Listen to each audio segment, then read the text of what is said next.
What's going on, ladies and gents, boys and girls, guardians of all ages, Joker back again, once again. And today, people, I thought we might do something a little different. So, I asked you guys, the community, what Destiny-related questions you have, and here I am, 2 weeks later, finally getting around to answering them. So without further ado, let's just get right into it. Todd Erickson asks, a question that I've gotten asked by a lot of people. Why should I bother playing at this point if I don't like PvP and I don't have friends to play with? The game initially had a lot of interesting story, but increasingly it's just grind for neat equipment that may get nerfed in months whose only purpose is to enable more grinding. So I got a lot of this question from people who I think are very disenfranchised with the Destiny franchise. For example, my dad loved playing Destiny 1, and he liked Destiny 2 up until Forsaken, but he's not the type of guy to do these huge exotic quests. He's not the type of guy to go in and play PvP. He doesn't do raids. What he likes to do is he likes to do the story missions. He likes to go on patrols, he likes to play strikes. Forsaken really didn't have a lot of that, and after Forsaken, with the season pass, it had none of that. So Destiny really has alienated the casual, or not even really the casual community, just the community who doesn't like raids, or who doesn't like that sort of Horde mode number 55 endgame content, or who doesn't like PvP. And Bungie's mentality really does seem to be one or the other. You get campaigns and you get strikes, or you get hardcore endgame content, but you don't get both, unless it's a huge expansion. And even then, Shadowkeep's only coming with, what, 3 PvP maps, 3 strikes, and a campaign that will probably be 3 to 4 hours? The replayability of Shadowkeep really does come from the loot game. It comes from grinding out different stats. It comes from doing the raid over and over and over and over and over to get the weapons and gear that you want. It's going to come from the mod hunt and customizing your monster killing machine. And you're doing this because in 3 months, there's going to be another expansion that comes out, and you get to start the process over and over and over and over and over again ad nauseum. And hey, as somebody who played Halo 2 and Halo 3 a lot, and for those of you who do not know, when you played Halo 2 or Halo 3, all you were basically doing was playing multiplayer over and over and over and over and over again just to move a number up. And hey, you know what? That was fine for me because the multiplayer's engaging. I wanted to play the multiplayer. I really didn't care about moving the number up. In Destiny, all the loot grind is for me is facilitating the way that I want to play multiplayer. It's kind of an extra step. It's like, okay, this new expansion's out, so what are the new god roll weapons? What are the new weapons that I need to go get to be competitively viable? And then there's going through the lore, which in the most recent years has been an exercise in patience. As there doesn't seem to be a definitive Bible put together, it's just writers being contracted and given somewhat of a subject matter and then writing what they want to write. And Bungie getting the cheapest writers that they can find.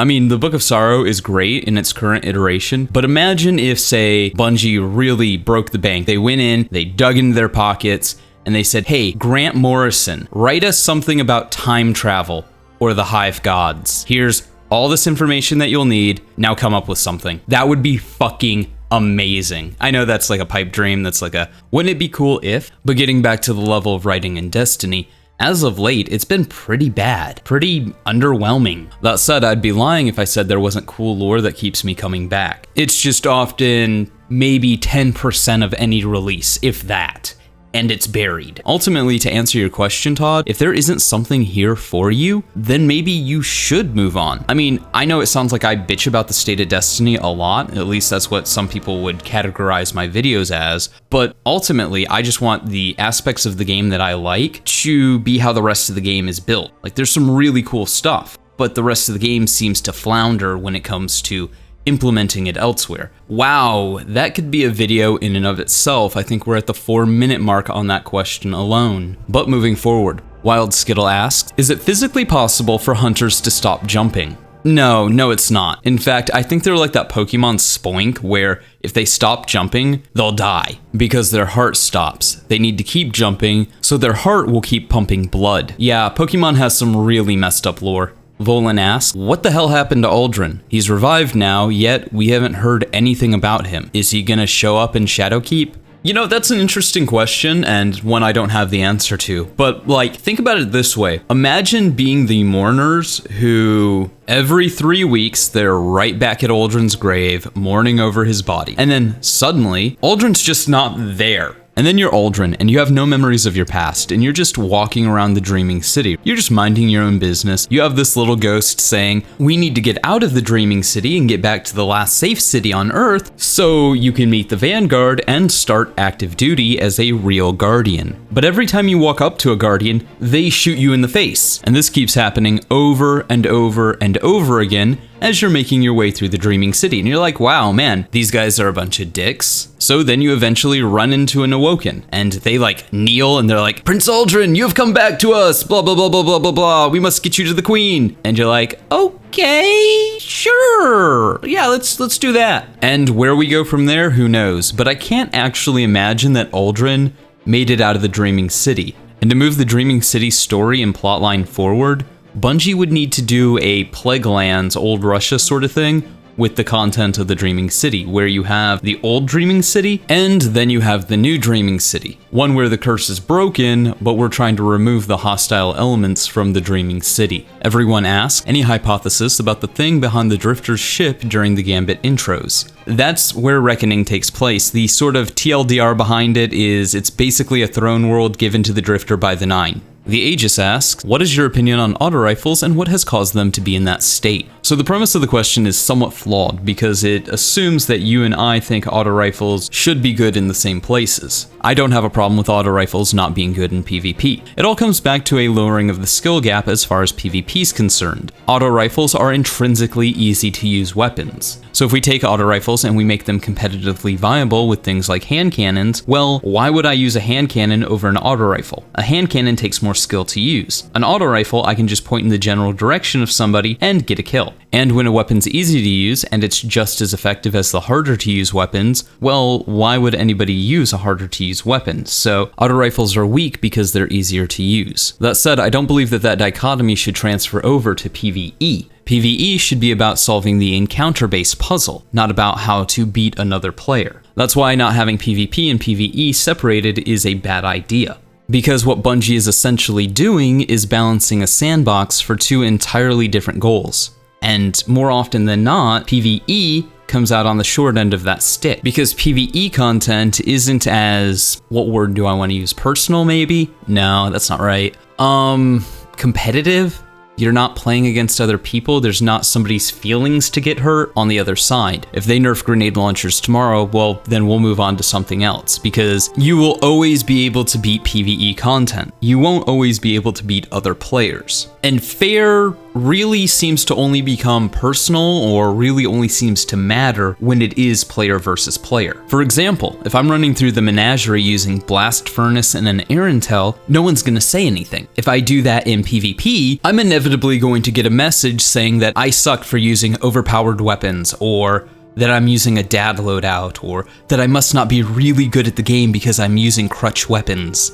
Even though the secret that nobody wants to admit to is that every weapon in Destiny that is competitively viable, every subclass, super, ability, exotic that is competitively viable is a crutch. That's how it was designed. And sure, you can have your hipster anti-meta loadout and you can do really, really well, but I guarantee you are working way harder for the same result as somebody who's just playing by the meta. It's the classic example. Work smart, not hard. But back to auto rifles. As far as auto rifles go in the sandbox of Destiny, I think they need a huge buff in PvE, but as far as PvP goes, there are a couple of standouts, Cerberus, Suros, and maybe they need to be pushed a little further into the meta, but auto rifles as a whole, probably not.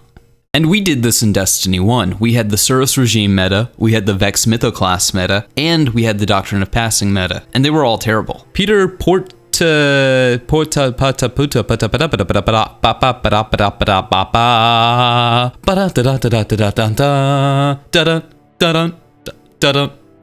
Anyways, Peter asks, let's play devil's advocate. Love your vids, by the way. If Destiny 2 will be supported for 5 more years, do you think deleting content may actually be them looking ahead and planning, well, for the first time ever, saying it's not big cuts, but over the course of 5 years, it will put us in a better spot. Well, that really depends on how much credibility that you put in the leap of logic that Destiny 2 will be supported for the next 5 years, just because we saw things on a whiteboard that was like, well, year 5 from now, what are we doing? Granted, it's a leap in logic that I understand, but it really doesn't make sense for Bungie to support Destiny 2 for 5 more years. I mean, let's just look at the current state of the game. The AI sucks. The subclasses suck. And honestly, it would be easier to build a new game to fix AI than it would be to fix Destiny 2's AI. But even if we just say fuck the AI, the number of systems that need a complete and utter overhaul, everything from subclasses to exotics to basic interfaces, is a lot more work than just building a new game. And I know that sounds preposterous, but you have to realize they're going to be building a lot of this content anyways. They're going to be trying to fix a lot of these systems anyways. So why would you fight with Destiny 2 and its poor foundation in bolting these new features on when you could just start from scratch and make it that way, make it the way that you want to make it the way that the players want you to make it from day one as the foundation of a Destiny 3? This is fundamentally the artist problem of knowing when to give up on a piece. Far too many artists will try to salvage something that they've spent a lot of time on, but they'll never be able to do it because they should have just restarted because the foundation which they created the piece on was fundamentally flawed to begin with. On top of that, in 5 years, Destiny 2 will be a 7 to 8 year old game. It'll not only look like a 7-year-old game, it will play like a 7-year-old game. And with new technologies coming out, like Project Scarlet and the PS5, I just really don't see Bungie bootstrapping themselves to a super outdated piece of tech with so many problems. Earlier, I talked about being a huge Destiny fan primarily because I like playing PvP. So what happens when Halo Infinite comes out and it offers, hypothetically speaking, a comparable PvP experience? And now it's on Steam. Now I can play it on my computer. What happens if, say, I don't know, BioWare eventually maybe someday gets their shit together and they put out Anthem 2, Electra Boogaloo, and it actually does good? These games won't by themselves kill Destiny. Destiny is a very multifaceted game. That's why I've always held the opinion the only way that Destiny truly dies is if Bungie lets it. But what happens when I can get that multiplayer experience elsewhere? What happens when I can get that loot PvE experience elsewhere? And in the last 5 years, all Bungie's managed to do is more versions of I can't believe it's not a horde mode and updating the really bad foundation that's Destiny 2. This is literally their race to lose, and staying bootstrapped to the Destiny 2 platform without huge, sweeping overhauls, which you might as well just make Destiny 3 at that point, is a bad idea. On top of that, how long can we stay in the current story? We've eventually got to face the darkness. And you don't bring the darkness out in an expansion. You bring the darkness out in its own game. That's the sort of fanfare that you have for it. You create new AI, you create new enemies, you create new encounters, you create new ways of interacting with the game. And the reason that I say all of this is because if Destiny doesn't grow in any substantial way, then hypothetically speaking, if they're trying to save space, Destiny can't grow in a substantial way over the next 5 years. Because basically all they're doing at the end of the day is shaving off 2 to 3 gigs of content every year. And so in 5 years we'll have what? Enough space for one more Rise of Iron size DLC?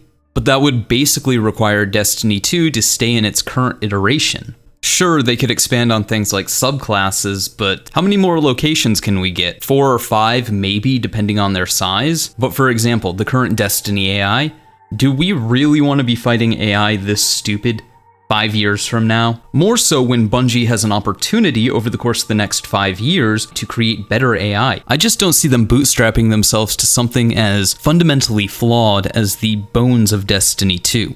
That's not to say that Bungie isn't planning out Destiny for 5 years from now and how the story is going to look 5 years from now, but I don't necessarily think that equates to Bungie using Destiny 2 for over half a decade. At least I hope not, because that would be a bad idea. But hey, ladies and gents, boys and girls, guardians of all ages, those are just my rambling thoughts on subjects given to me by you, the community. Let me know if you want me to do this again, and like always, let me know your thoughts in the comments below.